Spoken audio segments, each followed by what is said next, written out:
आइए। हाँ, तो दोस्तों आज हम चर्चा करेंगे एंकाइलोजिंग स्पॉन्डिलाइटिस पर। और मैं समझता हूँ कि आप में से अधिकांश लोग, चूँकि जो इस ग्रुप में हैं वो अधिकांश लोग इस बीमारी से पीड़ित हैं, तो इस बीमारी के विषय में आप सभी को काफ़ी कुछ जानकारी है। फिर भी थोड़ा संक्षेप में मैं बताना चाहूँगा। एंकाइलोजिंग स्पॉन्डिलाइटिस, ये दो टर्म्स एक साथ हैं। एंकाइलोजिंग मतलब जुड़ जाना, स्पॉन्डिलाइटिस माने सूजन, इन्फ्लामेशन, यानी इन्फ्लामेशन के साथ साथ हड्डियों का जुड़ जाना, वो एंकाइलोजिंग स्पॉन्डिलाइटिस कहलाता है।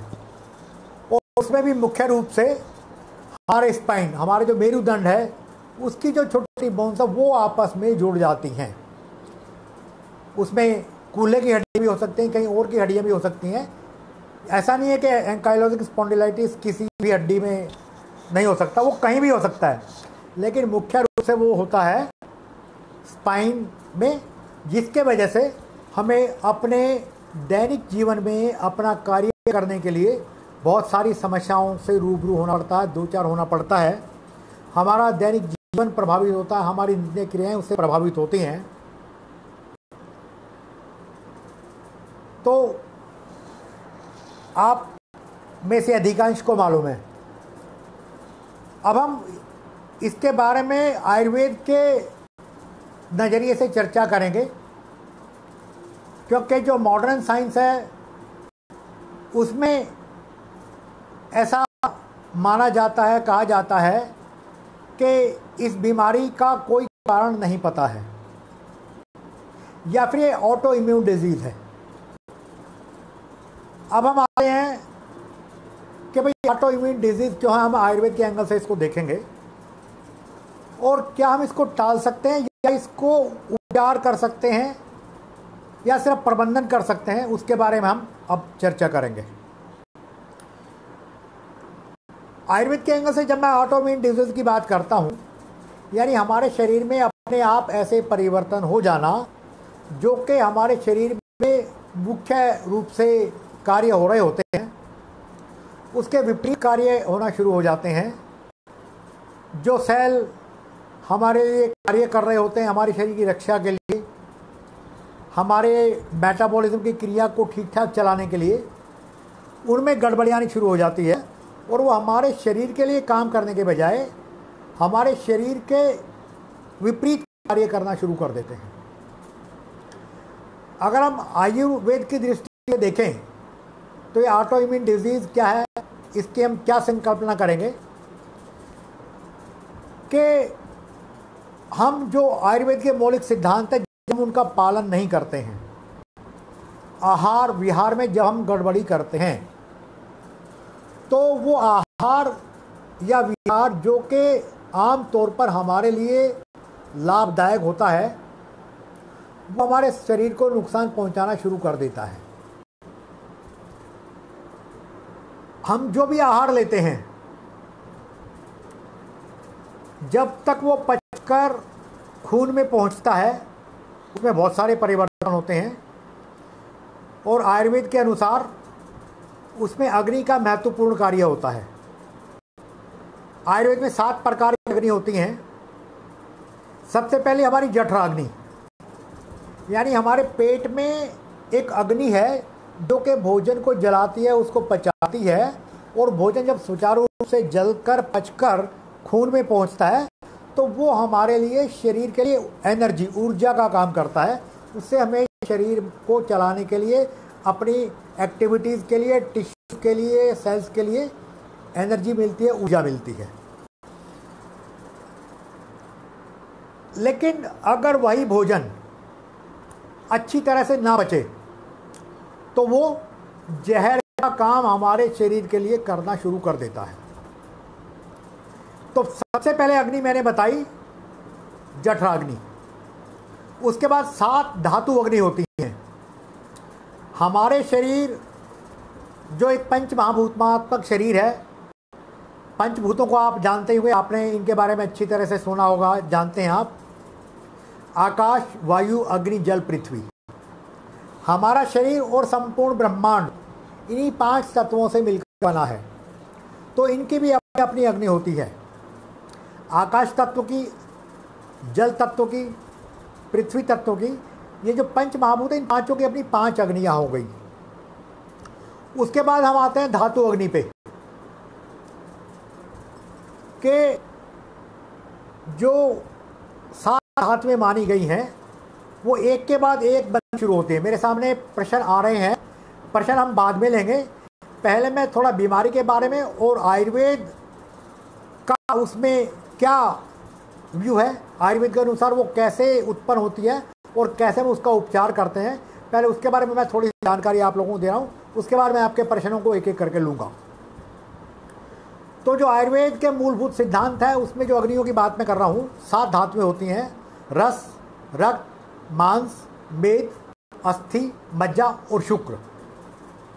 रस यानी कि हम जो भी कुछ खाते हैं वो हमारे शरीर में रस धातु उत्पन्न करता है। हम सब्जी खा रहे हैं, फल खा रहे हैं, दूध पी रहे हैं, हम शरीर को चाहे किसी भी रूप में ले रहे हों, वो हमारे शरीर में जाकर रस बनता है। और जब रस का अच्छी तरह से पाचन हो जाता है तो फिर शरीर में रक्त यानी ब्लड बनता है। ये मॉडर्न साइंस भी कहती है कि जब अच्छी तरीके से हमारा खाया हुआ अन्न, जो यूजफुल पार्ट है उसका, जब वो पच जाता है, एसिमिलेट हो जाता है, तो वो ब्लड में चेंज हो जाता है। रस, रक्त के बाद आता है मांस और मेद। मांस यानी मसल्स, मेद यानी कि फैट। उसके बाद अस्थि, अस्थि यानी बोन्स, मज्जा यानी बोन मैरो और शुक्र यानी जीवन तत्व। तो इस एक तत्व से आगे का तत्व बनता है, एक धातु से अगली धातु बनती है। रस धातु से रक्त धातु, रक्त धातु से मांस धातु, मांस से मज्जा, अस्थि, इसी प्रकार मज्जा, और फिर हमारा जीवन तत्व शुक्र। तो जब भी कहीं ऐसी गड़बड़ी होती है कि एक धातु का अच्छी तरह से पाचन नहीं हो पाता है, तो वो जो धातु एक से दूसरी बनती है उसमें गड़बड़ी आ जाती है।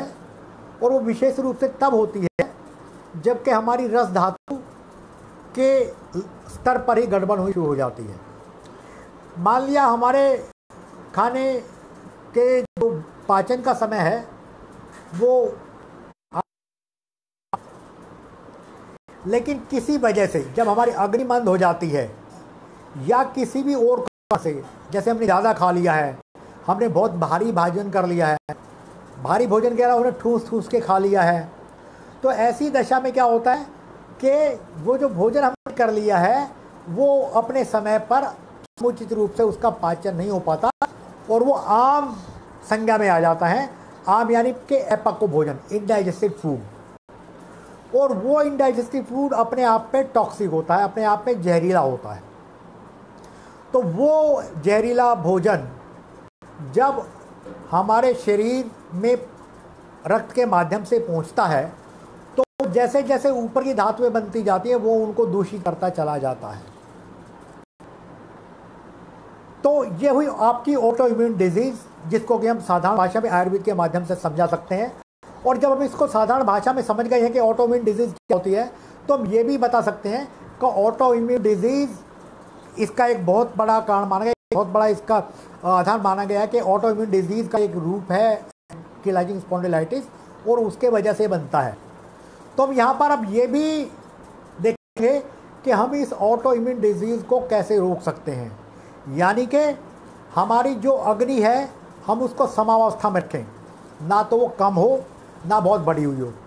अगर वो कम होगी तो शरीर का पाचन नहीं कर पाएगी, अगर वो अधिक होगी तो पाचन इस तरीके से करेगी कि वो शरीर के अन्य धातुओं को उत्तरोत्तर बढ़ने में मदद देना बंद कर देगी। यानी जो रस से रक्त बनता है वो नहीं बन पाएगा अच्छी तरीके से, रक्त से मांस नहीं बन पाएगा, मांस से मेद, मेद से अस्थि, इसी तरह मज्जा, वो उत्तरोत्तर नहीं बन पाएंगे। तो ये जो ऑटो इम्यून डिजीज़ का कॉन्सेप्ट है, जो अवधारणा है आयुर्वेद में, तो अगर हम ऑटो इम्यून डिजीज़ को मैं खाली एंकाइलोजिंग स्पॉन्डिलाइटिस की बात ही नहीं कर रहा। ऑटोइम्यून डिजीज बहुत सारी बीमारियों का कारण माना गया है, या ये माना गया है कि जिसका कोई भी कारण समझ में नहीं आता है उसको नाम दे दिया कि ऑटो इम्यून डिसऑर्डर है, जबकि हमारे शरीर की प्रतिरक्षा प्रणाली है वो उसके विपरीत, उसके विरुद्ध कार्य करना शुरू कर देती है। तो सबसे पहली जो बात है कि हमने जो आहार लेना है, हमने समुचित आहार लेना है जो कि हमारी अग्नियों को किसी भी तरीके से नुकसान ना पहुंचाए, ना हमारी 13 अग्नियों को कम करे, ना हमारी 13 अग्नियों को बढ़ाए। वो उनको एक सम स्थिति में रखे, एक बैलेंस पोजीशन में रखे, जिससे कि एक से दूसरी धातु बनती चली जाएगी और हम किसी भी तरह की ऑटोइम्यून डिजीज़ से प्रभावित नहीं हो पाएंगे। अब चूँकि जो एंकाइलोजिंग स्पॉन्डिलाइटिस है, बेसिकली ये हमारी स्पाइन की प्रॉब्लम है, तो या स्पाइन के अलावा और हड्डियों की प्रॉब्लम है और बोन्स की प्रॉब्लम है।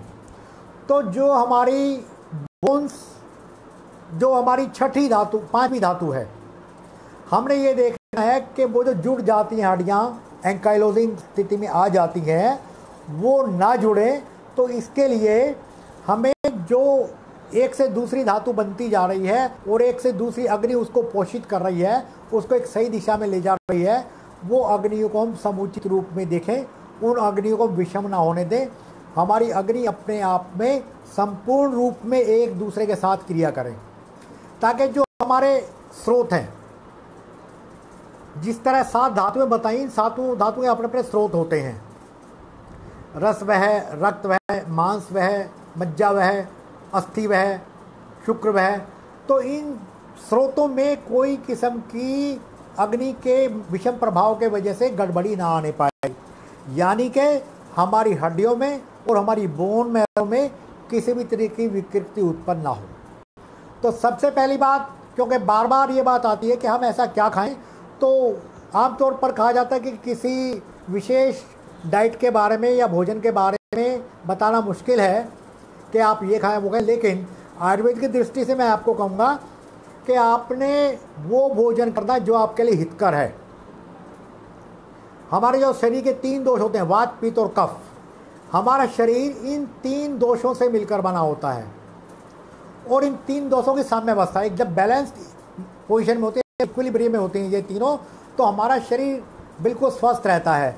जब इनमें से कोई एक दोष, वात दोष, कफ दोष या पित्त दोष, जब कम हो जाता है या बढ़ जाता है तो हम बीमार हो जाते हैं। तो ये जो तीनों दोष हैं, ये दोष जो हैं ये आगे धातुओं को दूषित करते हैं। तो हमने कोई ऐसा कार्य नहीं करना, कोई ऐसा आहार नहीं करना, कोई ऐसा विहार नहीं करना जिसके वजह से हमारी धातुओं में साम्यावस्था में गड़बड़ी आए या उनकी अग्नियों में कोई गड़बड़ी आए, जिससे कि हम ऑटो इम्यून डिजीज की स्थिति में पहुँचें। और जो हमारी 5वीं धातु है अस्थि यानी कि बोन, और छठी धातु है मज्जा यानी कि बोन मैरो, वहाँ तक किसी प्रकार की गड़बड़ी ना होने पाए, हमारी हड्डियाँ कमज़ोर ना होने पाए, हमारी हड्डियाँ जुड़ने ना पाए, हमारी हड्डियों में सूजन पैदा ना होने पाए। मैं समझता हूँ कि यहाँ तक आपने आयुर्वेद के कॉन्सेप्ट को अच्छी तरह समझ लिया है। और अब हम थोड़ा सा आयुर्वेद के दृष्टि से और आगे बढ़ेंगे कि जो आयुर्वेद के मूलभूत सिद्धांत हैं, हमने उनका भी पालन करना होता है। ऋतुचर्या, रात्रिचर्या, दिनचर्या, ये क्या है? इनका अर्थ है कि किस ऋतु में किस प्रकार का आहार खाएं, कौन सा आहार ना खाएं, किस समय दिन में हम कौन सा भोजन करें, कौन सा ना करें, रात के समय कौन सा भोजन करें और कौन सा ना करें। उदाहरण के लिए, ठंड के मौसम में, शीत ऋतु में दही खाना वर्जित बताया गया है, और वो भी अगर आप रात के समय खाएंगे तो और भी ज़्यादा नुकसान करेगी। इसी तरह जो ठंडी तासीर की चीज़ें हैं, क्योंकि हड्डियों की बात हम कर रहे हैं, इन्फ्लामेशन की बात कर रहे हैं, तो जो ठंडे तासीर की चीज़ें हैं, क्योंकि ये कफज मूल जो दोष है, इसका कफ दोष है, जिसके वजह से ये बीमारी शुरू होती है, हड्डियों में जकड़न आती है। तो कफ वर्धक आहार विहार हमने नहीं करना है। उसमें क्या क्या आता है? चावल, दही, कढ़ी, गोभी, मटर, मूली, processed food, fast food, junk food, ये सभी हमारे कफ दोष को बढ़ाते हैं। तो हमने कफज भोजन का बिल्कुल परित्याग करना है। सबसे दिक्कत वाली जो बात है कि ये बीमारी बहुत कम उम्र में शुरू हो जाती है, 10-15 साल की उम्र, 20 साल की उम्र में हो जाती है, और पूरी उम्र हमें ऐसी स्थिति में काटनी पड़ती जिसकी हम कल्पना नहीं कर सकते। एक अच्छा भला फुटबॉल का प्लेयर है, उसको 17 साल की उम्र में जाके पता लगता कि मुझे एंकाइलोजिंग स्पॉन्डिलाइटिस की प्रॉब्लम हो गई है और अब मैं नहीं खेल सकता।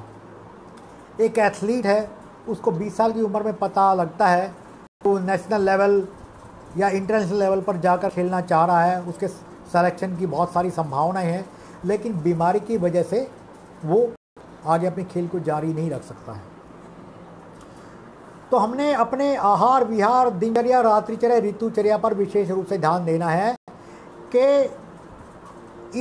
इसके जो पेशेंट है वो तो नहीं, लेकिन इस बीमारी के अलावा और भी जो हमारी समस्याएं हैं उनमें भी हमने अपने आहार विहार का ध्यान रखना कि हम आयुर्वेद के मूलभूत सिद्धांतों के अनुसार अपना आहार विहार करें। तो मैं फिर दोहरा रहा हूँ, चावल, दही, कढ़ी, गोभी, मटर, मूली, उड़द की दाल, केला, junk food, fast food, fridge का पानी, कोल्ड ड्रिंक्स, आइसक्रीम, कुल्फ़ी, और विशेष रूप से ठंड के मौसम में तो इनका बिल्कुल भी प्रयोग नहीं करना है, और ठंड के मौसम में भी रात के समय तो बिल्कुल नहीं करना है। अब जैसे मैं आपको दही खाने को मना कर रहा हूँ और दही आपको अच्छी लगती है, तो मैं आपको कहूँगा आप छाछ का प्रयोग करें। आप कहेंगे कि दही से तो छाछ बनती है, क्या फ़र्क आ गया दोनों में? तो इसमें मैं आपको ये कहूँगा कि दही से छाछ कब बनती है कि हम जब उसको बिलोते हैं हाथ से या ब्लेंडर से, हैंड ब्लेंडर से या मिक्सी में उसको करते हैं, तो मैकेनिकल ऊर्जा हमारे हाथ से जाती है या इलेक्ट्रिकल एनर्जी है वो उससे जाती है, और वो उसका जो कफ दोष है, कफ की प्रकृति को बदल देती है, क्योंकि जो ऊर्जा उसमें चली गई है वो उसके ठंडी तासीर को बदल देगी। और ये आप में से बहुत से लोगों ने अगर फिजिक्स पढ़ी है, law of conservation of energy पर आधारित है, जो कहता है energy can neither be created nor can be destroyed, we can change its form. तो एनर्जी का जब कोई भी, जैसे हम ब्लेंडर से दही को पानी डाल के छाछ बनाने की कोशिश में है या मिक्सी में या हाथ से बिलो रहे हैं, तो वो जो मैकेनिकल या इलेक्ट्रिकल एनर्जी उसमें चली गई दही में, वो उसके कफ के प्रभाव को बदल देगी, और दही से जब छाछ बन गई है तो वो आपको बिल्कुल भी नुकसान नहीं करेगी। ये है हमारा जो आयुर्वेद का दोषों का कॉन्सेप्ट है। अब मैं आता हूँ इसकी चिकित्सा पर। आयुर्वेद में मूल रूप से 2 प्रकार की चिकित्सा बताई है मोटी मोटी, शमन चिकित्सा और शोधन चिकित्सा। शमन चिकित्सा के लिए हमारे पास आयुर्वेद में बहुत सारी दवाएं हैं, दर्द शामक दवाएं हैं जो कि आपको नुकसान नहीं पहुंचाएंगी, आपके किडनीज पर या लीवर पर कोई विपरीत, कोई प्रतिकूल प्रभाव नहीं डालेंगी। हमारे पास सूजन ख़त्म करने की दवाइयाँ हैं जिनका कोई साइड इफ़ेक्ट्स नहीं है। हमारे पास आपका मेटाबॉलिज्म जो गड़बड़ हो गया, उस मेटाबॉलिज्म को ठीक करने की दवाई हैं जो कि आपके लिए आवश्यक हैं। हमारे पास आपके बॉडी की इम्यूनिटी को बढ़ाने की दवाइयाँ हैं। मॉडर्न साइंस में बिल्कुल उल्टा है, वो बायोलॉजिकल्स और अन्य दवाओं का प्रयोग करके आपकी बॉडी की इम्यूनिटी को सप्रेस करते हैं। हमारी जो दवाई है वो आपकी बीमारी को ठीक करेगी, सूजन को भी ठीक करेगी और उल्टा आपकी इम्यूनिटी को बढ़ाएगी। ये एक बेसिक डिफरेंस है आयुर्वेद की चिकित्सा में और मॉडर्न मेडिसिन की चिकित्सा में। अब हम बात करते हैं कि इन सब आयुर्वेद की बातों को हमने जान लिया है, आयुर्वेद के मूलभूत सिद्धांतों को जान लिया है, आहार विहार के कॉन्सेप्ट को हमने समझ लिया है, तो चिकित्सा की बात पे जब हम आते हैं, औषधि के अलावा हमारी जो सबसे महत्वपूर्ण चिकित्सा एंकाइलोजिंग स्पॉन्डिलाइटिस में काम करती है वो हमारी पंचकर्म थेरेपी। इसमें 5 कर्म होते हैं, वमन, विरेचन, आस्थापन, अनुवासन वस्ती और नश्य। और इससे पहले के 2 पूर्व कर्म होते हैं, स्नेहन और स्वेदन।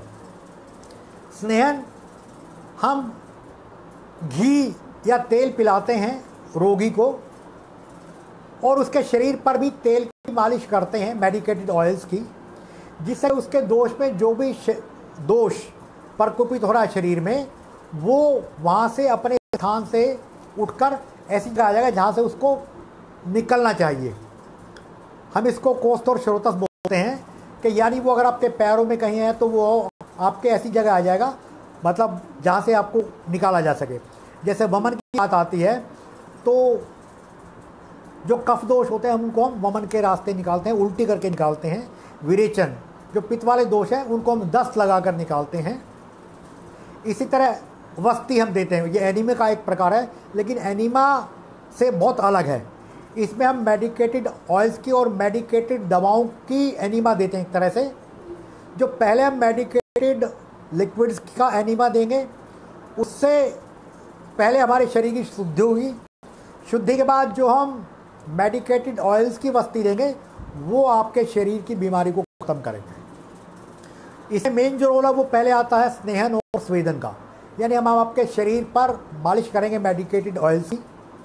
उसके बाद हम आपके शरीर से स्वेदन यानी पसीना निकालेंगे। वो भी हमारे यहाँ दो तरह का है, रूक्ष स्वेदन और वाष्प स्वेदन। वाष्प स्वेदन से आप में से बहुत सारे परिचित होंगे।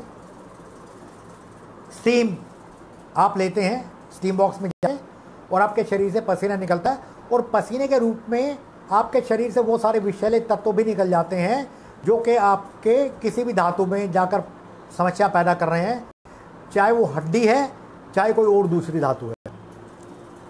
इसके अलावा दूसरा हमारे पास रूक्ष स्वेदन है। चूंकि आपकी हड्डियां जुड़ रही हैं, उसमें कफ दोष प्रधान है, तो पंचकर्म थेरेपी के अंतर्गत हम आपको रूक्ष स्वेदन दें, यानी आपको ऐसे बॉक्स में बिठाएंगे जिसमें आपके शरीर से पसीना हम सूखे रूप में निकालें, यानी इंफ्रारेड लैंप्स का बॉक्स है जिसमें हम आपको बिठाएंगे आपकी मालिश करने के बाद, और तब आपके शरीर से पसीना निकलेगा। वो रूक्ष स्वेदन कहलाता है। और चूंकि कफ दोष एंकाइलोजिंग स्पॉन्डिलोलाइटिस में प्रधान रूप से है, तो हम उसका प्रयोग करेंगे पंचकर्म की विधि का। इस तरीके से हम आपके शरीर का शोधन करेंगे। पंचकर्म की जो परिभाषा है वो है शरीर का शुद्धिकरण और पुनर्जीवन, detoxification and rejuvenation of the body. ये मैंने आयुर्वेद के आधार पर बीमारी के बारे में, बीमारी से मुक्ति पाने के बारे में, बीमारी के उपचार के बारे में जो मूलभूत बातें वो आपको बताई हैं। अब मैं आपके प्रश्नों को एक एक करके लूँगा और पहला प्रश्न मेरे सामने आ रहा है, can cartilage be regenerate which is damage in hip joint.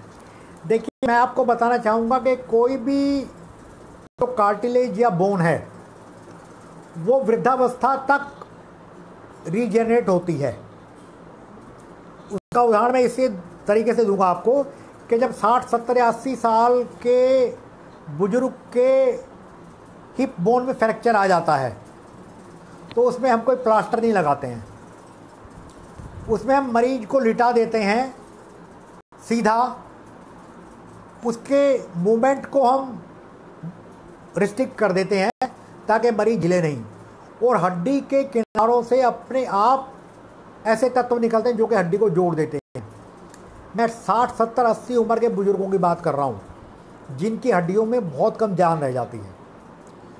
तो बाकी किसी भी उम्र में तो रीजनरेशन संभव है ही, इवन वो उस एज में जाके भी संभव है। अगला प्रश्न आ रहा है, पारिजात कितना उपयोगी है एएस में।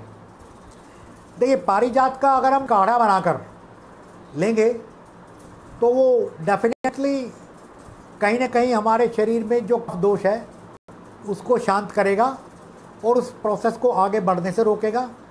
जैसा मैंने बताया कि कफ दोष में प्रधान होता है और हमने कफ दोष को शांत करना होता है, कफ दोष को शरीर से बाहर निकालना होता है। और जो हमारी 13 प्रकार की अग्नियाँ हैं, उन 13 प्रकार की अग्नियों को हमने समुचित रूप में, बैलेंस रूप में, इक्विलिब्रियम रूप में रखना होता है। तो कोई भी हम ऐसा भोजन नहीं करेंगे जिससे कि हमारी कोई भी किसी भी प्रकार की अग्नि दूषित हो। क्या फ्यूज जॉइंट को फिर से सही कर सकते हैं? बिल्कुल कर सकते हैं। इसमें मैं ये दावा तो इस टाइम नहीं करूँगा कि मैं 100% की बात करूँ, लेकिन जब आप उस चिकित्सा को शुरू करेंगे पंचकर्म के साथ, जब हम शरीर से अपने आयुर्वेद की पंचकर्म की विधियों से अपने दोषों को शरीर से बाहर निकालेंगे, जिसके माध्यम से हमारे शरीर में जो ऑटो इम्यून फैक्टर है वो ख़त्म होता चला जाएगा, तो जो फ्यूज जॉइंट है वो भी आपका सामान्य अवस्था में आना शुरू कर देगा। लेकिन चूँकि आप ऐसी अवस्था में डॉक्टर के पास पहुँचते हैं, खासकर आयुर्वेद के डॉक्टरों के पास, जबकि आप बाकी जगह से निराश हो चुके हो, तब तक आपकी बीमारी ज़्यादा बढ़ चुकी होती है, तो स्वाभाविक है कि उसमें आयुर्वेद के इलाज में समय भी ज़्यादा लगेगा। एक भ्रांति है कि आयुर्वेद का इलाज बहुत लंबा होता है, लेकिन यहाँ पर मैं स्पष्ट कर देना चाहता हूँ कि आयुर्वेद का इलाज लंबा नहीं होता। वास्तव में आप अपनी बीमारी को बढ़ाकर आयुर्वेद के डॉक्टर को पास पहुँचते हैं। आप आयुर्वेद को लास्ट ऑप्शन के रूप में रखते हैं। अगर आप आयुर्वेद को फर्स्ट लाइन ऑफ ट्रीटमेंट के रूप में ऑप्शन में रखें और सीधे आप आयुर्वेदिक चिकित्सक के साथ पहुँचें, तो आपकी समस्या का हल जल्दी हो सकता है, आपकी बीमारी जल्दी काबू आ सकती है। अगला प्रश्न मेरे सामने आ रहा है, हिप रिप्लेसमेंट सर्जरी को अवॉइड कर सकते हैं क्या? हाँ, बिल्कुल कर सकते हैं, अगर हम अपने खान पान में परिवर्तन कर लें और अपने आयुर्वेद के मूलभूत सिद्धांतों का पालन करें, तो बिल्कुल हम इसमें सफल होंगे। क्षीरबाला का उपयोग इसमें कितना इफेक्टिव होता है? क्षीरबाला का भी हम समझते हैं कि एएस में अच्छा प्रभाव है, और हम इसके तेल का प्रयोग भी करते हैं। विभिन्न जो हमारे वातज रोग हैं, ये भी वात और कफज व्याधि है बेसिकली, तो मूल रूप से कफज, लेकिन वात इसके साथ मिलकर रक्त को भी दूषित कर देती है, धातु को दूषित कर देती है। तो उस तरीके से मैं मानता हूँ कि जो ये एंकाइलोजिंग स्पॉन्डिलाइटिस है, ये तीनों दोषों का इसमें प्रभाव होता है और ये धातुओं को भी दूषित कर रही है।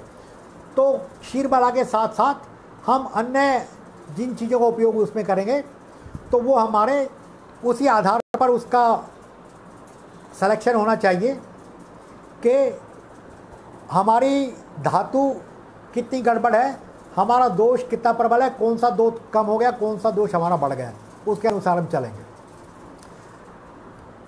अगला प्रश्न, सर मेरे स्पाइन जाम और बैंड हो गया है। देखिए, मैं फिर उसी बात पर आ रहा हूँ कि आपका स्पाइन बिल्कुल बैंड भी हो गया और जाम भी हो गया है, तो आप आइए पंचकर्म शुरू करवाइए, आयुर्वेद की दवाएं शुरू करिए। समय लगेगा, लेकिन हम अपने प्रयास में सफल होंगे। मैं समझता हूँ कि अभी हमें काफ़ी ज़रूरत है आयुर्वेद की चिकित्सा पद्धति के बारे में एंकाइलोजिंग स्पॉन्डिलाइटिस के पॉइंट ऑफ व्यू से रिसर्च करने में, लेकिन कहीं ना कहीं से तो हमें शुरुआत करनी है। जब पेशेंट हमारे पास आते हैं तो हम डेफिनेटली उनका इलाज शुरू करते हैं, और पेशेंट के दशा में आशातीत प्रभाव होता है, ये बिल्कुल 100% सही बात है। ईएसआर और सीआरपी को कैसे कम कर सकते हैं, कोई दवाई बताएं। सबसे पहले तो मैं उसी बात पर आऊँगा कि हम अपने भोजन को देखें कि हमारे भोजन में कहाँ गड़बड़ी हो रही है, कहीं हमारा भोजन का पाचन समुचित रूप से हो रहा है कि नहीं हो रहा है। क्योंकि हमारे शरीर में जो भोजन चला गया है वो विष यानी जहर में तब बदलता है जबकि हमारा भोजन का पाचन ठीक तरह से नहीं हो रहा हो, हमारे शरीर में आम बनना शुरू हो गया हो। आम मैंने बताया वो स्थिति हो भोजन की, पाचन की, जबकि वो अच्छी तरह से पाचन नहीं हो पाता है। उसके कारण जैसे लीवर आपका कमज़ोर है, लीवर की कोई ऐसी बीमारी है, या आपका खाने का समय ठीक नहीं है, आप खाना अधिक मात्रा में खा रहे हैं, आप एक बैलेंस डाइट नहीं ले रहे हैं, या तो आप बहुत ज़्यादा फैट का प्रयोग कर रहे हैं या बहुत ज़्यादा कार्बोहाइड्रेट का प्रयोग कर रहे हैं। देखिए, हमारे संतुलित भोजन से ही हमारा शरीर बनता है और तभी हमारी धातुएं हमारे दो साम्य अवस्था में रहते हैं। तो हमें अपने भोजन में फैट भी चाहिए, प्रोटीन भी चाहिए, कार्बोहाइड्रेट भी चाहिए, शुगर भी चाहिए, सभी कुछ चाहिए। किसी एक को जब हम बढ़ाएंगे या बहुत कम कर देंगे तो वो हमारे शरीर के पाचन पर प्रभाव पड़ेगा, हमारे मेटाबॉलिज्म में गड़बड़ी करेगा, और जब मेटाबॉलिज्म हमारा गड़बड़ाएगा तो डेफिनेटली फिर वो शरीर में बहुत सारी व्याधियाँ उत्पन्न करेगा और अल्टीमेटली जो एक ऑटोइम्यून डिजीज़ जहाँ से शुरुआत होती है इसकी, वहाँ पर जाकर प्रभाव पड़ेगा। तो हमें अपने भोजन में और अपने विहार में फर्क पड़ना है। सर, कार्टिलेज रीजनरेट कैसे किया जा सकता है? देखिए, ये जैसा मैंने बताया कि हमारे शरीर की जो 7 धातुएं हैं, रस, रक्त, मांस, मेद, अस्थि, मज्जा, शुक्र, तो 5वां और 6वां नंबर आता है बोन का और बोन मैरो का। तो उसके लिए ज़रूरी है कि उससे पहले की 4 धातुएं भी, उनकी अग्नि भी प्रॉपरली काम कर रही हो, यानी हमारा खाया हुआ सही समय पर पाचन हो रहा हो, हमारा पेट अच्छी तरह साफ हो रहा हो, हमें कब्ज की शिकायत ना हो, एसिडिटी नहीं बन रही हो। इन चीज़ों का हमने ध्यान रखना है। ये तो मैंने शारीरिक बातें आपको बताई। अब मैं आता हूँ मानसिक, जो इसका तार जुड़ा हुआ, वो कहाँ जुड़ा हुआ? हमारे शरीर में जो भी हार्मोन्स है, जो भी केमिकल्स हैं, उनके सिक्रीशन का सीधा जो जुड़ाव है वो हमारी मानसिक स्थिति से है। हम जिस भी स्टेट ऑफ माइंड में हैं, उसी प्रकार के हार्मोन्स का, केमिकल्स का, जूसेस का, एंजाइम्स का हमारी बॉडी में सिक्रीशन कम या ज़्यादा होता है। जो खुशी के हार्मोन हैं, ऑक्सीटोसिन है, सेरोटोनिन है, इस तरह के हार्मोन्स कब सिक्रीशन उनका ठीक रहेगा? जबकि हम खुश हैं। तो हमें अपने आप में सकारात्मकता की स्थिति में रखना है। जब हम खुश हैं, उमंग है, उत्साह है, सकारात्मकता है, तो हमारे शरीर में और हमारे ब्रेन में, हमारे मस्तिष्क में जो पॉजिटिव ग्रुप के हार्मोन्स हैं, केमिकल्स हैं, उनका सिक्रीशन होगा और हमारी मानसिक स्थिति के अनुरूप ही हमारी शारीरिक स्थिति भी होगी। क्योंकि बहुत सारी बातें हैं जिनका सीधा सीधा प्रभाव हमारे हार्मोन्स और केमिकल्स के सिक्रीशन के वजह से होता है। और चूंकि ये एक ऐसी बीमारी है, इसमें डिप्रेशन एक बहुत बड़ा कारण बन जाता है। आदमी ये सोच लेता कि ओहो, इतनी कम उम्र में मैं इस स्थिति में आ गया हूँ, मैं चल नहीं पाऊँगा, मैं फिर नहीं पाऊँगा, अपनी कार्य में सुचारू रूप से कर पाऊँगा, नहीं कर पाऊँगा, मेरा भविष्य क्या होगा। तो उसके लिए सक्रियता आपकी ज़रूरी है ही, लेकिन सकारात्मकता उससे भी ज़रूरी है।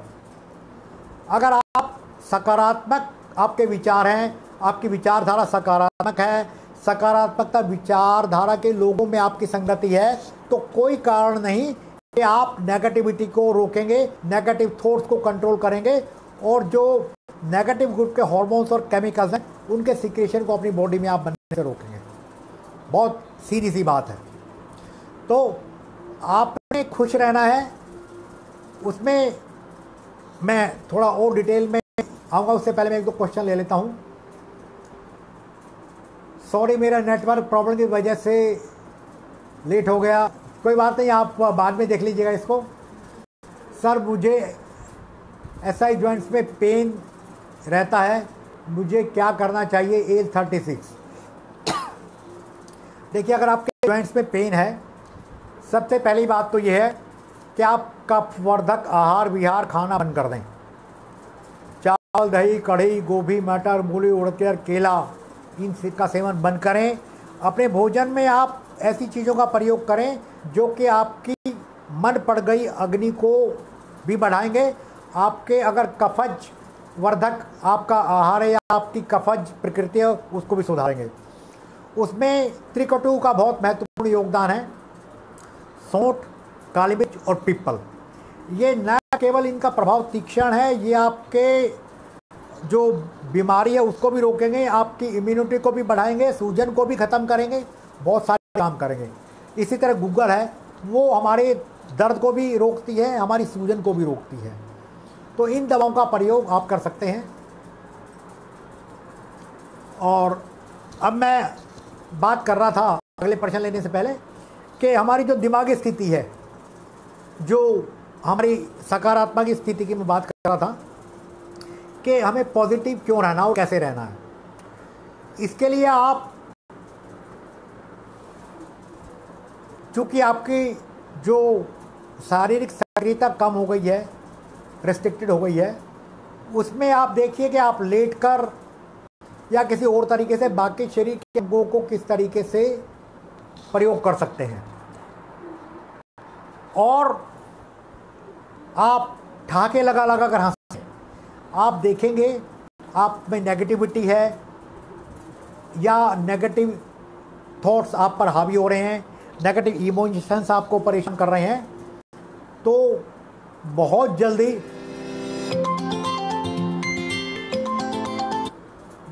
जल्दी ही आप देखेंगे कि आपकी नेगेटिविटी पॉजिटिविटी में बदलती है। जो जब आपने पार्क में लोगों को हंसते हुए देखा होगा, लोगों ने ग्रुप बना रखे हैं,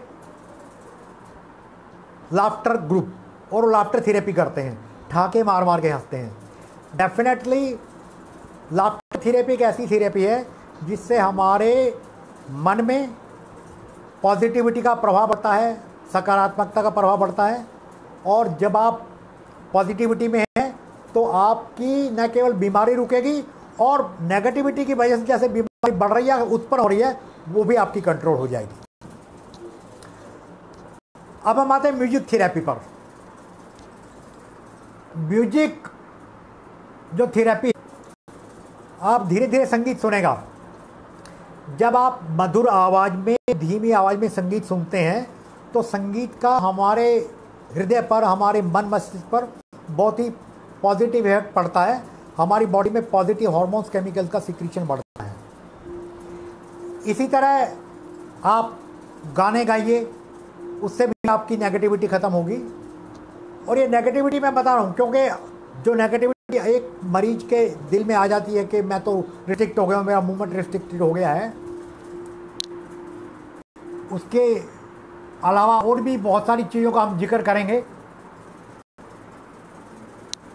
तो उनकी जो बात मैं कर रहा हूँ वो म्यूजिक थेरेपी है, लाफ्टर थेरेपी है।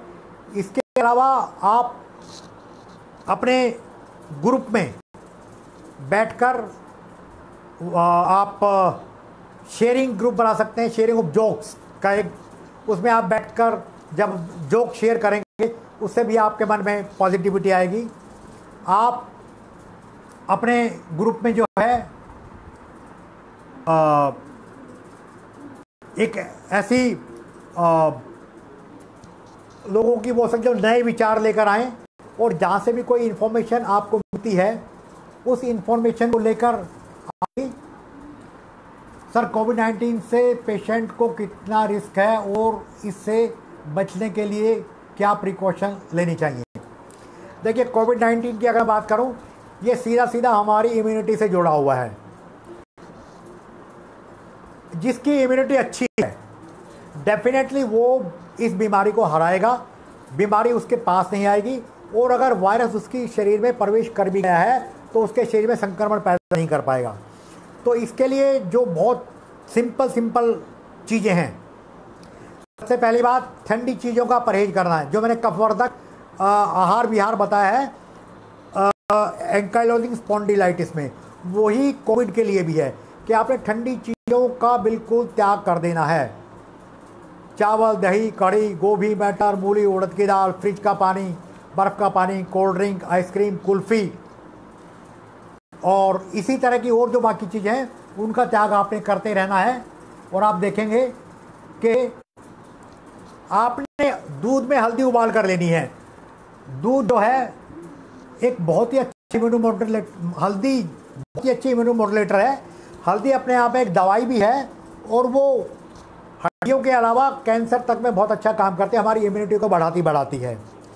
तो आप हल्दी का प्रयोग करें दूध में हल्दी उबालें, चाहे वो कच्ची हल्दी हो चाहे हल्दी का चूर्ण हो, वो आप दूध में उबाल कर लीजिए और आप देखेंगे कि कोविड जैसी जो वायरस है वो आपको नुकसान नहीं पहुंचा पाएगा। इसके अलावा जो हमारे किचन में, हमारे घर में औषधियाँ सुलभ हैं, सौंठ, मरीच, पीपल, गिलोय, इस तरह की जो चीज़ें हैं आप उनका प्रयोग करें और आप देखेंगे कि ये, आप अश्वगंधा का प्रयोग करें। अश्वगंधा अपने आप में एंटी इन्फ्लामेटरी प्रॉपर्टीज़ भी हैं उसमें, वो आपकी बॉडी की इम्यूनिटी को भी बढ़ाएगी, आपकी स्ट्रेंथ को भी बढ़ाएगी और आपके एंकाइलोसिस स्पॉन्डिलाइटिस में भी अच्छा काम करती है। तो आप इनका प्रयोग, अश्वगंधा का प्रयोग दूध में कर सकते हैं और सौंठ, काली मिर्च, पीपल, काली मिर्च, इन सब का आप काढ़ा बना कर लीजिए या चाय में इनको उबाल कर लीजिए। इसके साथ ही खजूर और किशमिश, इनको आप हल्दी के साथ दूध में उबालिए। आप देखेंगे कि आपकी इम्यूनिटी इतनी अच्छी हो जाएगी कि ये कोविड-19 नाम का वायरस आपका कुछ नहीं बिगाड़ पाएगा। और ये भी मैं आपको साथ में बताऊं, यहाँ पर जहाँ जहाँ आयुर्वेद विधि से उपचार हुआ है, मैं केरल का आपको उदाहरण दूंगा। केरल में कितनी जल्दी से इस बीमारी को काबू कर लिया गया, क्योंकि वहाँ पर ये जो हमारी आयुर्वेदिक औषधियाँ इनका प्रयोग किया गया, उनसे हमारी इम्यूनिटी बनी रही और ये वायरस वहाँ पर हार गया। बीच में एक दो प्रश्न और आ रहे थे जिनको मैं देख नहीं पाया था। Panchakarma never give me relief. देखिए, ये जो बात आ रही है कि पंचकर्म से आपको फ़ायदा नहीं हुआ, मैं नहीं कह सकता कि आपने पंचकर्म के लिए किस इंस्टीट्यूशन में या किस डॉक्टर से कांटेक्ट किया, वो कितना अच्छा ट्रीटमेंट आपको उपलब्ध करा पाए, सुलभ करा पाए और उससे आपको क्यों आराम नहीं हुआ। लेकिन अगर आप एक अच्छे इंस्टीट्यूशन में जाएंगे जहाँ पर वेल क्वालिफाइड डॉक्टर्स आपके लिए अवेलेबल हैं, तो मैं समझता हूँ कि कोई दिक्कत नहीं है किसी तरीके की भी, और आप जो है बहुत अच्छी तरीके से आप इस बीमारी से राहत महसूस करा पाएंगे अपने आप को। आवश्यकता इस बात की है कि आप अपने डॉक्टर के पास, ऐसे के पास जाएं जो आयुर्वेद में वेल क्वालिफाइड हो, जो पंचकर्म में पोस्ट ग्रेजुएट हो, ऐसे डॉक्टर के पास आप जाएं। एक प्रश्न आ रहा है कि डेयरी प्रोडक्ट्स का क्या प्रभाव है।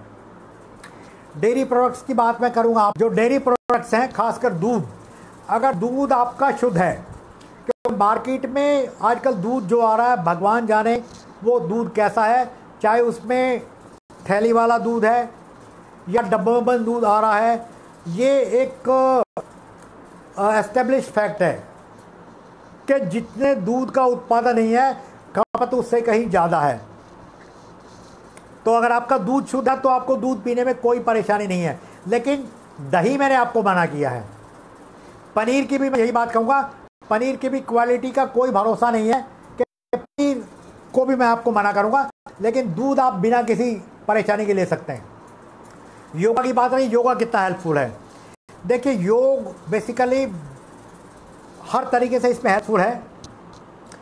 योगा को लोग एक आसन के रूप में समझते हैं, पर मैं समझता हूँ कि अब वो प्राणायाम से ध्यान के बारे में भी उतने ही परिचित हो गए हैं जितना आसन के बारे में थे। अभी तक भ्रांति थी कुछ साल पहले तक कि योग जो है वो सिर्फ कुछ आसनों का नाम है, लेकिन ऐसा नहीं है। योगा के साथ आप प्राणायाम करिए और आप देखेंगे कि प्राणायाम के साथ साथ आप ध्यान करेंगे, योगा करेंगे, तो आपको इस समस्या में काफ़ी फ़ायदा मिलेगा। मेरे सामने प्रश्न आ रहा है, शलाकी का कितना प्रभाव है। शलाकी जो है वो पेन किलर है, और जब भी आप शलाकी का प्रयोग करेंगे तो पेन के साथ साथ आपके इन्फ्लामेशन में फ़र्क पड़ेगा। दर्द और सूजन दोनों आपकी ख़त्म होंगी और डेफिनेटली आपको लेफ्ट साइड लेग इनका जाम हो गया है। अगला प्रश्न है, my body is pitta but Ayurveda gave vayu medicine like guggul and ashwagandha etcetera which create heat in body and appetite loss. देखिए, जहाँ तक बात है कि आयुर्वेद के किस डॉक्टर पास, ये आर के अरोड़ा जी का वो था, एक अच्छा आयुर्वेद का चिकित्सक वो है जो आपके शरीर की प्रकृति को समझकर आपका इलाज करेगा। अगर आपके शरीर की प्रकृति को जिसने समझ लिया है और प्रकृति के अनुसार आपको दवाई दी गई है, तो कोई भी दवाई आपको नुकसान नहीं करेगी।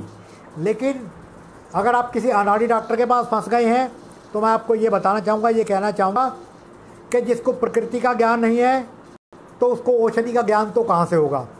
तो आप एक सुयोग्य चिकित्सक के पास जाएं, जिसको बॉडी कॉन्स्टिट्यूशन, शारीरिक प्रकृति के बारे में, जो हमारी 3 दोषों से मिलकर हमारा शरीर बना है, वातज प्रकृति, पित्तज प्रकृति, कफज प्रकृति, इसके बारे में जिसको ज्ञान होगा, तो वो आपको डेफिनेटली ऐसी औषधि है जो फ़ायदा पहुंचाएगा। क्योंकि आयुर्वेद का सिद्धांत है कि आयुर्वेद रोग का इलाज नहीं करता, रोगी का इलाज करता है। बुखार के लिए हर मरीज के लिए मॉडर्न मेडिसिन में एक ही गोली है, पैरासीटामोल, जिससे पसीना आकर बुखार उतर जाता है। लेकिन आयुर्वेद में हर प्रकृति के व्यक्ति के लिए हर दवा अलग अलग है। वातज प्रकृति के व्यक्ति के लिए अलग है, पित्तज के लिए अलग है, कफज के लिए अलग है। इसके अलावा जो मिलीजुली प्रकृति है, मान लिया वातज और पित्तज प्रकृति है, उसकी अलग होगी, पित्तज और कफज प्रकृति है, उसके लिए अलग होगी। तो इन बातों को आपने ध्यान रख के एक अच्छे चिकित्सक के पास जाना है। तो मैं समझता कि आपको अपनी बीमारी में फ़ायदा नहीं होगा। लंबे समय तक आप गुग्गुल का प्रयोग कर सकते हैं, इसका कोई साइड इफ़ेक्ट नहीं है। शलाकी का प्रयोग आप कर सकते हैं, उसका कोई साइड इफ़ेक्ट नहीं है। इसके अलावा शंख भस्म है, प्रवाल भस्म है। ये आपकी बॉडी की जो बोन डेंसिटी है, बोन डेंसिटी को इम्प्रूव करती हैं ये। और जब आपकी बोन डेंसिटी ठीक हो जाएगी, तो आपकी बोन से रिलेटेड जो प्रॉब्लम है, चाहे वो इन्फ्लेमेशन है, चाहे पेन है, वो भी आपकी ठीक होती चली जाएगी। लंबे समय तक एलोपैथिक साइड इफ़ेक्ट्स के बारे में तो आप जानते ही हैं, वो किडनी को नुकसान पहुंचा सकते हैं या कि और किसी शरीर के अंग में नुकसान पहुंचा सकते हैं। पर जहाँ तक आयुर्वेद दवाओं की बात है, तो गुग्गुल है, शलाकी है, इस तरह की जो दवाएं हैं वो आपको नुकसान नहीं पहुंचाएगी। Which medicine are best for AS in pitta body. ये अरोड़ा जी का फिर क्वेश्चन आ रहा, आगे अरोड़ा जी का, कि पित्तज प्रकृति के व्यक्ति में, देखिए पित्तज प्रकृति का जो व्यक्ति है, उसमें हमने कफवर्धक आहार विहार को मना तो पहले ही मैं कर रहा हूँ। हमने कफ को खत्म करने वाली कफ शामक औषधि देनी है सबसे पहले, जो पित्त को भी ना बढ़ाए। तो इसमें मैंने जो आपको बताया है कि जो त्रिकटु है, मान लिया उन्हीं का प्रयोग करते हैं। एक उदाहरण में आप, सौंठ है, मिर्च है, पीपल है, मान लिया इन्हीं का प्रयोग करते हैं। तो मैं आपको ये यहाँ पर समझाना चाहता हूँ कि अगर इनको दूध के साथ प्रयोग कराएंगे तो उससे पित्त नहीं बढ़ेगा और कफ भी नहीं बढ़ेगा और आपकी समस्या सुलझ जाएगी। क्योंकि आप बीमारी जो है वो कफज प्रकृति की है मूल रूप में, और आप पित्तज प्रकृति के हैं। तो जब आप कफ शामक औषधि को दूध, जो कि अपने आप में पित्त शामक है, उसके साथ देंगे तो आपकी समस्या सुलझ जाएगी। Kindly guide me for best panchakarma centre in India. देखिए, जहाँ तक सरकारी क्षेत्र का सवाल है, बहुत सारे इंस्टीट्यूट हैं। अगर मैं दिल्ली की बात करूँ तो all India institute of Ayurveda है सरिता विहार में, तिब्बिया कॉलेज है करोल बाग में, और चौधरी ब्रह्म प्रकाश आयुर्वेदिक चरण संस्थान है नजफगढ़ में। ये 3 बहुत ही रेप्यूटेड इंस्टीट्यूशन हैं इस टाइम इंडिया में, दिल्ली में। अगर मैं इंडिया की बात करूं तो हर स्टेट में पोस्ट ग्रेजुएट कॉलेज हैं, इंस्टीट्यूशंस हैं, वहाँ पर आप उपचार ले सकते हैं। जैसे जयपुर में है हमारा पोस्ट ग्रेजुएट इंस्टीट्यूशन, इसी तरह हर स्टेट में लगभग एक पोस्ट ग्रेजुएट इंस्टीट्यूशन या रिसर्च इंस्टीट्यूट है, वहाँ पर आप ले सकते हैं। अगला प्रश्न है कि एनी हिस्ट्री के भाई कोई पेशेंट एंकाइलोजिंग स्पॉन्डिलाइटिस का ठीक हुआ हो। देखिए, इस तरह के तथ्य तो भी नहीं है, क्योंकि पेशेंट हमारे पास जिस स्थिति में आता है उसमें वो चाहता है कि तुरंत उसको आराम हो जाए और वो लगकर इलाज नहीं करवाता।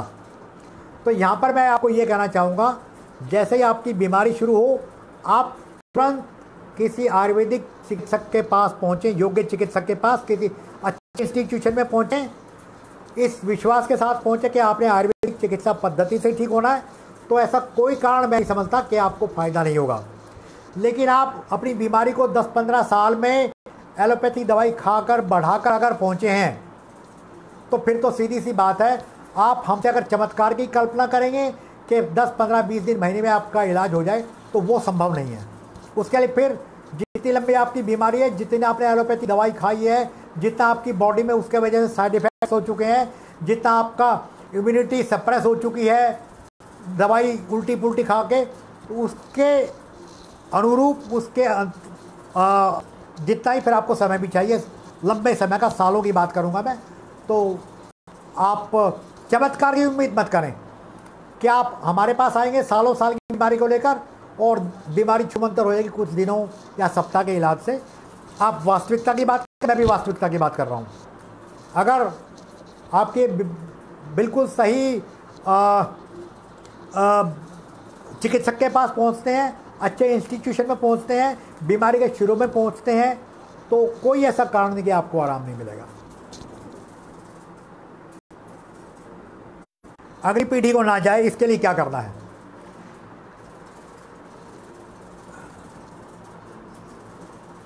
ये भारत नागपाल जी का क्वेश्चन मैं अभी तक देख नहीं पाया हूं, एक बार दोबारा भेज दीजिएगा। इससे पहले रघुनंदन शर्मा जी का प्रश्न मैं ले रहा हूं, ये अगली पीढ़ी में ना जाए तो इसके लिए क्या किया जाए? देखिए, अगली पीढ़ी में अगर ये ना जाए तो इसकी सीधा सा वो है कि हम गर्भावस्था शुरू होने से पहले ही पेशेंट का ट्रीटमेंट शुरू करें, क्योंकि बच्चे में, भ्रूण में जो जीन्स आते हैं वो माँ से भी आते हैं, पिता से भी आते हैं। अगर माता या पिता किसी में से एक को अगर बीमारी है तो अगली पीढ़ी में भी पहुंचने की आशंका है। जेनेटिकली ये बीमारी ट्रांसमिट हो सकती है, लेकिन जैसा मैंने आपको बताया कि अगर हम माता और पिता दोनों का सुचारू रूप से इलाज करें, आप गर्भ धारण करने से पहले प्लान करें उसको, तब गर्भ धारण करें, और जब आप प्लानिंग के अकॉर्डिंगली चलेंगे तो आप अपनी बीमारी को कंट्रोल करने के बाद, अपनी ऑटो इम्यून सिस्टम को ठीक करने के बाद जब आप गर्भ धारण करेंगे, तो मैं नहीं समझता कि कोई कारण नहीं कि ये आपकी जो समस्या है उसका समाधान न निकले और जेनेटिकली आपके अगली पीढ़ी में बीमारी चली जाए। सिर्फ कंडीशन ये है कि आपको प्लानिंग करके आपका इलाज कराना है, दोनों पेरेंट्स का समय से करवाना है, और जब आपकी बीमारी कंट्रोल हो जाए, आपका मेटाबॉलिज्म ठीक हो जाए, तब आपने गर्भ धारण करने का प्लान करना है।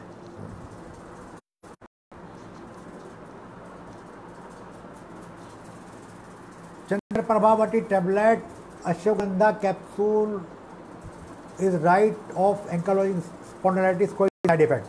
हाँ, चंद्रप्रभावती और अश्वगंधा के प्रयोग में कोई साइड इफेक्ट आपको नहीं होंगे। नागपाल जी का क्वेश्चन है जो मेरे पास। इसके अलावा आप और चीज़ों को भी देखें। अगर आपको दर्द है तो उसके लिए आप दर्द शामक दवाई भी साथ में लें, और परहेज भी आपने करना है। यानी दर्द के साथ साथ, बीमारी के इलाज के साथ साथ परहेज भी उतना ही ज़रूरी है। जैसे मैंने बताया कि ठंडी चीज़ों का परहेज करना है तो करना है। इसके अलावा विरुद्ध आहार विहार का भी एक बहुत महत्वपूर्ण कॉन्सेप्ट है आयुर्वेद में। जो विरुद्ध आहार विहार का जो कॉन्सेप्ट है, विरुद्ध आहार आपने नहीं करना है।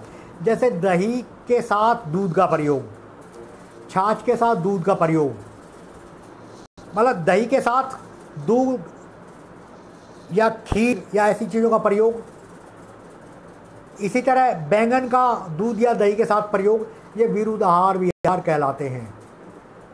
तो आपने ये भी ध्यान देना कि विरुद्ध आहार आपने नहीं करना है। हम देखते हैं, हम किसी फंक्शन में जाते हैं और स्टॉल लगे होते हैं, हम एक स्टॉल से दूसरे तक, तीसरे तक, 50 स्टॉल में जाकर सब कुछ उल्टा पुल्टा खा लेते हैं।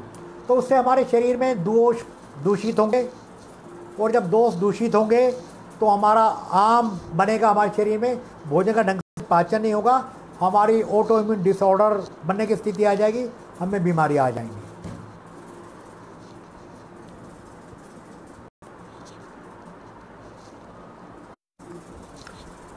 देखिए, मेरे सामने और भी बहुत सारे प्रश्न आ रहे हैं, लेकिन समय अनुमति नहीं दे रहा, समय हमारा समाप्त होने जा रहा है। तो आप प्रश्न मेरे आईडी पर डाल दें, मेलिंग आईडी पर। मेरा ईमेल आईडी है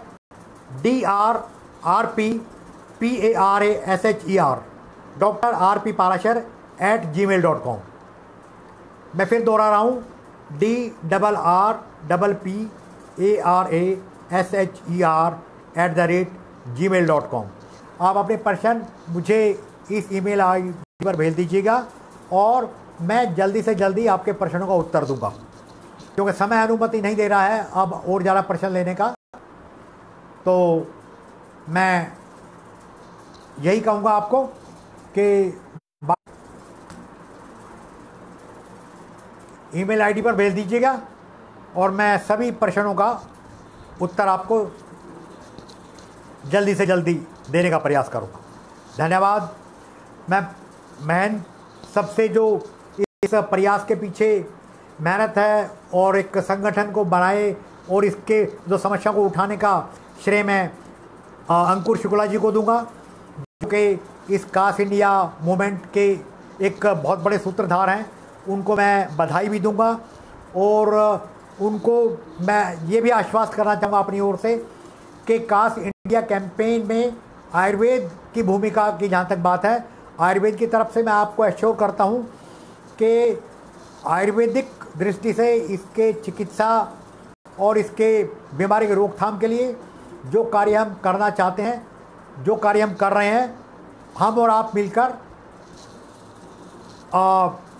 लोगों को जागरूक करें, लोगों को आयुर्वेद की चिकित्सा पद्धति, इसके दोषपूर्ण जो एक सफल चिकित्सा उसके बारे में लोगों को बताएं, ताकि एक ये बहुत बड़ी जो समस्या का हम सामना कर रहे हैं एंकाइलोजिंग स्पॉन्डिलाइटिस का, इससे ये पीढ़ी तो ठीक हो ही, आने वाली पीढ़ी का भी हम बचाव कर सकें। धन्यवाद और बहुत बहुत आप सभी लोगों का शुक्रिया जुड़ने के लिए। आपके प्रश्नों का मैंने यथासंभव प्रयास किया उत्तर देने का।